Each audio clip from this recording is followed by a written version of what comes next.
Salam sigap dan shalom. Renungan kita pada hari ini, Selasa 13 September 2022, berjudul Setia Sampai Mati. Ayat intinya terdapat di dalam Kisah Para Rasul 21 ayat 13. Tetapi Paulus menjawab, "Mengapa kamu menangis dan dengan jalan demikian mau menghancurkan hatiku? Sebab aku ini rela bukan saja untuk diikat, tetapi juga untuk mati di Yerusalem oleh karena nama Tuhan Yesus." Pena Inspirasi menuliskan yang dimaksud dengan judul renungan kita pagi ini, Setia Sampai Mati, adalah jawaban atas pertanyaan, siapakah yang mau, agar mau datang menghampiri tata kasih karunia Allah dan mengalami kasih-Nya yang tiada bandingnya itu adalah sebagai berikut. Pertama, maksud Paulus bahwa kita harus setia sampai mati adalah agar kita mengenal kebenaran dan berusaha memenangkan orang lain dengan mengasihi kebenaran supaya kita layak untuk memasuki kota Allah. Allah menuntut agar setiap jiwa yang mengenal kebenaran akan berusaha memenangkan orang lain untuk mengasihi kebenaran. Jikalau kita tidak rela berkorban untuk menyelamatkan jiwa-jiwa yang bersedia dibinasakan, bagaimanakah kita dipandang layak untuk memasuki kota Allah?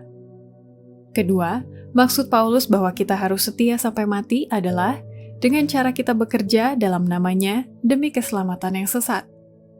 Setiap jiwa yang telah diselamatkan oleh Kristus dipanggil untuk bekerja dalam namanya demi keselamatan yang sesat. Pekerjaan ini telah diabaikan di Israel. Bukankah sekarang ini juga diabaikan oleh mereka yang mengaku pengikut Kristus? Ketiga, maksud Paulus bahwa kita harus setia sampai mati adalah dengan cara bekerja bagi Kristus dengan usaha sungguh-sungguh dan melakukan apa yang benar di mata Tuhan dengan setia dan sabar.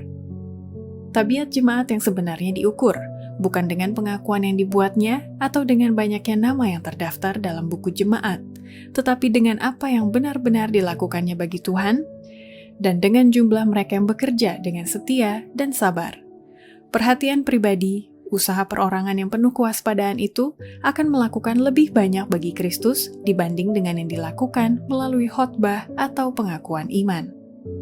Keempat, maksud Paulus bahwa kita harus setia sampai mati adalah dengan cara setia menyatakan seluruh nasihat Allah dan memisahkan diri kita dari dunia ini untuk membawa terang sehubungan dengan perkara-perkara yang sekarang terjadi pada akhir zaman. Kita berkewajiban untuk dengan setia menyatakan seluruh nasihat Allah. Kita tidak boleh mengurangi pentingnya kebenaran khusus yang telah memisahkan kita dari dunia ini dan membuat kita sebagaimana kita ada karena mereka penuh dengan kepentingan kekal. Allah telah memberikan kepada kita terang sehubungan dengan perkara-perkara yang sekarang terjadi pada akhir zaman. Dan dengan pena dan suara kita memberitakan kebenaran kepada dunia, bukan dengan cara yang menjemukan dan tidak bersemangat, tetapi dengan peragaan roh dan kuasa Allah. Kelima, maksud Paulus bahwa kita harus setia sampai mati adalah dengan cara membawa agama kita ke dalam segala sesuatu urusan yang dilakukan dalam kehidupan sehari-hari untuk memuliakan Pencipta dan Penebus kita.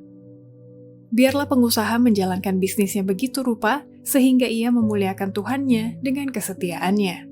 Biarlah ia membawa agamanya ke dalam segala sesuatu yang dilakukannya dan menyatakan Roh Kristus kepada sesama manusia.